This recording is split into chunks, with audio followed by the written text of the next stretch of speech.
Welcome back to Open, everyone. You know, always inviting you to get social with us. That's right. Tweet us at BronxNet TV and tweet me too while you're there at Reina Valentin. It is the mission of the Five Boroughs Music Festival to bring world-class affordable chamber music to all areas of New York City. And on September 17th, they are bringing the Bronx community the Five Borough Songbook Volume 2 as part of their mission. And joining us now to share more, we welcome the founder and artistic director of the Five Boroughs Music Festival, Jesse Blumberg.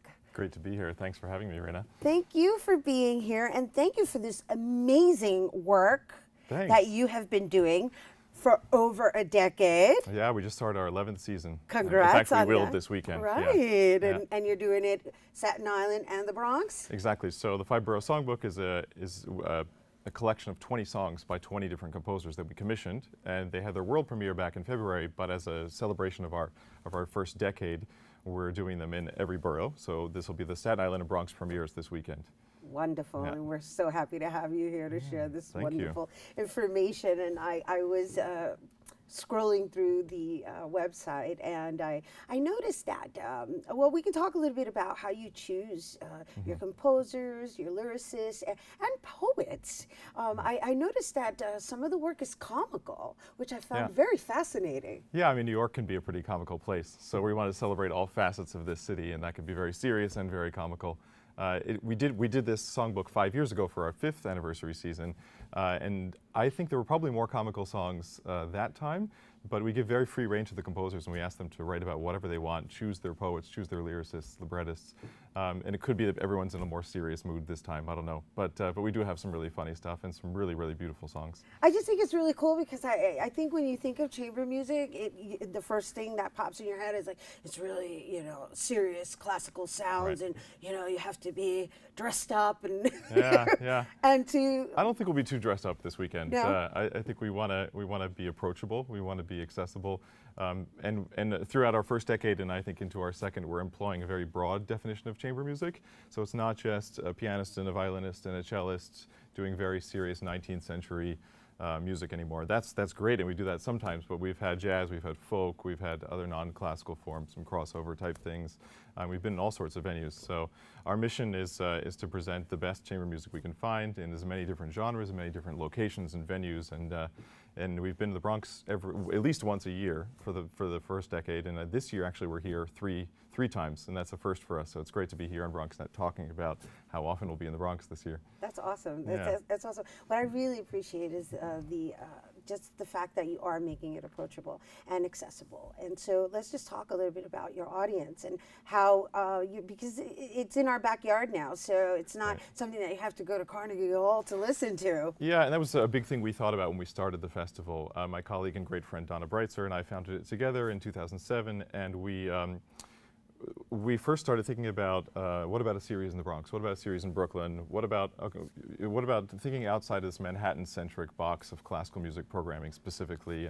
And we knew so many wonderful artists, visual artists, performing artists who were living everywhere but Manhattan, but everyone was still feeling like they were expected to go into Manhattan for their culture consumption. And I think the new music, in particular, and new visual art has helped break people out of that Manhattan-centric box a lot. So I'm not sure that we're necessarily trendsetters, but what we try to do is... I think you're trendsetters. Well, I thank do. you. I was listening to this last night, and I was like, Nice. this is really cool. Oh, I'm glad you like it. Yeah, no, I could totally see you like doing some like really funky. Well, I mean, you know, everybody's probably sick of the song Despacito, but I mean, we love it. No, but I could totally see that being transferred into chamber music. Yeah. Well, Oh, I'm it looks sure. like you guys. That's the style the direction you're going in. Yeah, I think we just try to get to as many different venues as possible. The mission in terms of reaching audiences is kind of twofold. We want someone from Manhattan to explore the journey, to go on the Staten Island ferry for the first time in 10 years or ever. Some people think it still costs 50 cents, which means they haven't been on the ferry in a very, very long time. Right. And to come to beautiful Riverdale this weekend for the Bronx premiere of the Five Borough Songbook, and but also I think it's even more crucial for us to reach local audiences where they are, and to show them that these wonderful concerts of all different kinds of chamber music are happening in their neighborhoods. And we always like to say, your neighborhood could be next. So you tell us your neighborhood, and we'll try to get a concert there.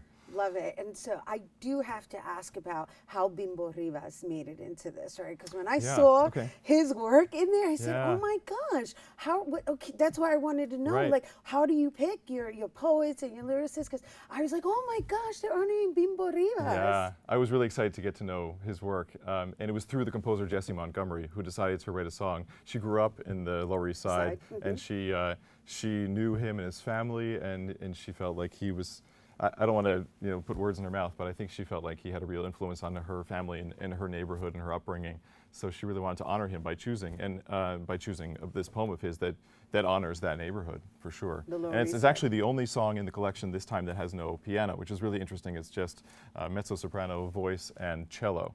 So it's a real conversation. It's very, very wonderful. Well, obviously, Bimbo Rivas is a legend within the Latino community because he was very influential in just making sure we were present within the Lower East Side, and as well as the arts, because we're all artists. And as far as first and foremost, we're all artists. Yeah. And so it was just really refreshing to see his name. I'm glad. In it. And we have some Bronx-specific composers and poets this time around. There's a collaboration between the composer Laura Kaminsky, and she chose a poet named Leah Madry, who lives in the Bronx as well, and they wrote a wonderful song together. Missy Mazzoli, I don't think she lives in the Bronx, but she set part of Federico Garcia Lorca's Ode to Walt Whitman, which was written in the 1920s while he was living here in New York, and she calls it Lorca in the Bronx. I'm forgetting some others right now, but there's a song called Riverdale by Hannah Lash, and a lot of Bronx-specific music this time. Awesome. It's awesome. I love the style in which you're making sure we're documented and that our voices are heard in this wonderful classical form, yet kind of keeping it fresh. I'm glad you enjoy it. I hope you can make it on Sunday. I hope they can make it. I hope everybody can make it, because I think it's a wonderful experience that us urban individuals need to explore a little further. It's about celebrating New York too, and I think our festival does nothing if it doesn't celebrate New York and its musicians and its culture. So that's what we try to do. Well, thank you. Thank you for your work, Jussie Blumberg. And once again, you guys, be sure to check out the Five Boroughs Songbook Volume 2. It's happening on Sunday, September 17th at 5 p.m. And that's happening at Riverdale Yonkers Society for Ethical Culture, located on 4450 Philston Road in Riverdale. And for more information, you can visit 5bmf.org. That's 5bmf.org. All right, we're taking a quick break, but stick around to learn about an interactive dinner experience that's part of the New York Textile Month. Stay tuned for that.